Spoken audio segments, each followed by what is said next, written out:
So if you want to change the world, start off by making your bed. During SEAL training, the students are all broken down into boat crews. Each crew is 7 students, 3 on each side of a small rubber boat, and 1 coxswain to help guide the dinghy. Every day, your boat crew forms up on the beach and is instructed to get through the surf zone and paddle several miles down the coast. In the winter, the surf off San Diego can get to be 8 to 10 feet high, and it is exceedingly difficult to paddle through the plunging surf unless everyone digs in. Every paddle must be synchronized to the stroke count of the coxswain. Everyone must exert equal effort, or the boat will turn against the wave and be unceremoniously dumped back on the beach. For the boat to make it to its destination, everyone must paddle. You can't change the world alone. You will need some help. And to truly get from your starting point to your destination takes friends, colleagues, the goodwill of strangers, and a strong coxswain to guide you. If you want to change the world, find someone to help you paddle. Over a few weeks of difficult training, my SEAL class, which started with 150 men, was down to just 42. There were now 6 boat crews of 7 men each.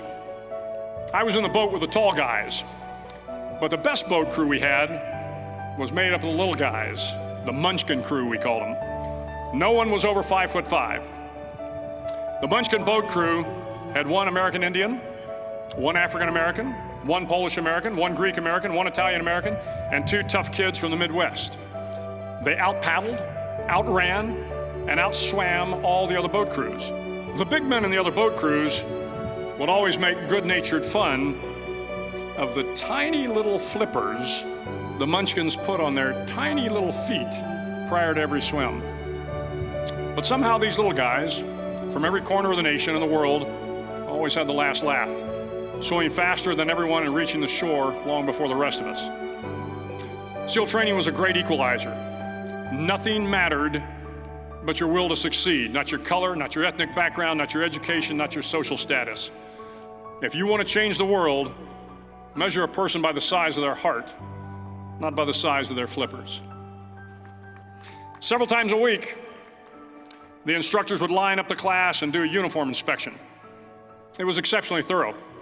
Your hat had to be perfectly starched, your uniform immaculately pressed, your belt buckle shiny and void of any smudges. But it seemed that no matter how much effort you put into starching your hat or pressing your uniform or polishing your belt buckle, it just wasn't good enough. The instructors would find something wrong. For failing the uniform inspection, the student had to run, fully clothed, into the surf zone, then wet from head to toe, roll around on the beach until every part of your body was covered with sand. The effect was known as a sugar cookie. You stayed in the uniform the rest of the day, cold, wet, and sandy. There were many a student who just couldn't accept the fact that all their efforts were in vain, that no matter how hard they tried to get the uniform right, it went unappreciated. Those students didn't make it through training. Those students didn't understand the purpose of the drill. You were never going to succeed. You were never going to have a perfect uniform. The instructors weren't going to allow it. Sometimes, no matter how well you prepare or how well you perform, you still end up as a sugar cookie. It's just the way life is sometimes. If you want to change the world, get over being a sugar cookie and keep moving forward.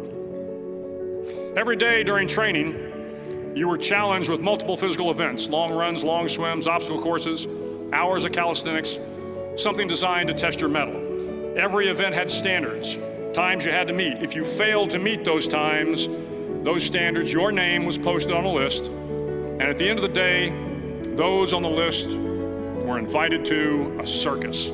A circus was 2 hours of additional calisthenics, designed to wear you down, to break your spirit, to force you to quit. No one wanted a circus. A circus meant that for that day, you didn't measure up. A circus meant more fatigue, and more fatigue meant that the following day would be more difficult and more circuses were likely. But at some time during SEAL training, everyone made the circus list. But an interesting thing happened to those who were constantly on the list. Over time, those students who did 2 hours of extra calisthenics got stronger and stronger. The pain of the circuses built inner strength and physical resiliency. Life is filled with circuses. You will fail. You will likely fail often. It will be painful. It will be discouraging. At times, it will test you to your very core. But if you want to change the world, don't be afraid of the circuses. At least twice a week, the trainees were required to run the obstacle course. The obstacle course contained 25 obstacles, including a 10-foot wall, a 30-foot cargo net, a barbed wire crawl, to name a few. But the most challenging obstacle was the slide for life. It had a 3-level, 30-foot tower at one end and a 1-level tower at the other. In between was a 200-foot-long rope. You had to climb the 3-tiered tower, and once at the top, you grabbed the rope, swung underneath the rope, and pulled yourself hand over hand until you got to the other end. The record for the obstacle course had stood for years when my class began in 1977. The record seemed unbeatable until one day a student decided to go down the slide for life head first. Instead of swinging his body underneath the rope and inching his way down, he bravely mounted the top of the rope and thrust himself forward.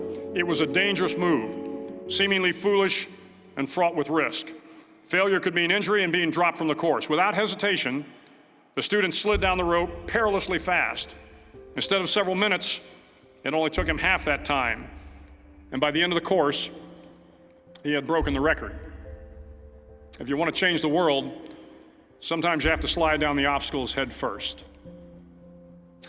During the land warfare phase of training, the students are flown out to San Clemente Island, which lies off the coast of San Diego.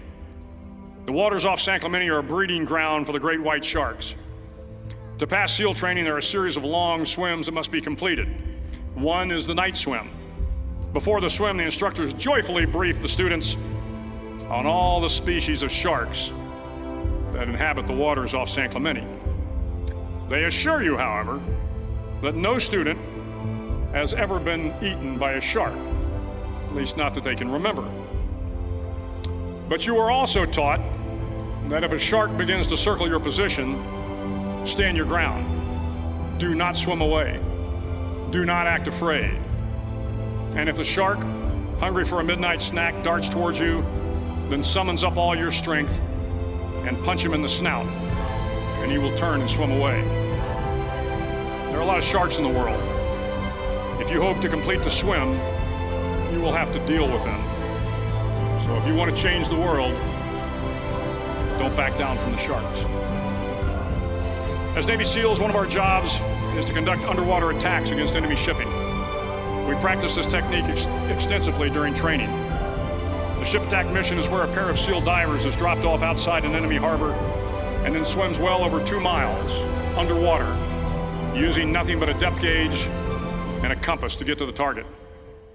During the entire swim, even well below the surface, there is some light that comes through. It is comforting to know that there is open water above you. But as you approach the ship, which is tied to a pier, the light begins to fade. The steel structure of the ship blocks the moonlight. It blocks the surrounding street lamps. It blocks all ambient light. To be successful in your mission, you have to swim under the ship and find the keel, the center line, and the deepest part of the ship. This is your objective. But the keel is also the darkest part of the ship, where you cannot see your hand in front of your face, where the noise from the ship's machinery is deafening, and where it gets to be easily disoriented, and you can fail. Every SEAL knows that under the keel, at that darkest moment of the mission, is a time when you need to be calm, when you must be calm, when you must be composed, when all your tactical skills, your physical power, and your inner strength must be brought to bear. If you want to change the world, you must be your very best in the darkest moments. The 9th week of training is referred to as Hell Week. It is 6 days of no sleep, constant physical and mental harassment, and one special day at the Mud Flats. The Mud Flats are an area between San Diego and Tijuana where the water runs off and creates the Tijuana Sloughs, a swampy patch of terrain where the mud will engulf you. It is on Wednesday of Hell Week that you paddle down to the Mud Flats and spend the next 15 hours trying to survive this freezing cold the howling wind, and the incessant pressure to quit from the instructors. As the sun began to set that Wednesday evening, my training class, having committed some egregious infraction of the rules, was ordered into the mud. The mud consumed each man till there was nothing visible but our heads. The instructors told us we could leave the mud if only 5 men would quit. Only 5 men, just 5 men, and we could get out of the oppressive cold. Looking around the mud flat, it was apparent that some students were about to give up. It was still over 8 hours till the sun came up. 8 more hours of bone-chilling cold. The chattering teeth and the shivering moans of the trainees were so loud, it was hard to hear anything. And then one voice began to echo through the night. One voice raised in song. The song was terribly out of tune, but sung with great enthusiasm.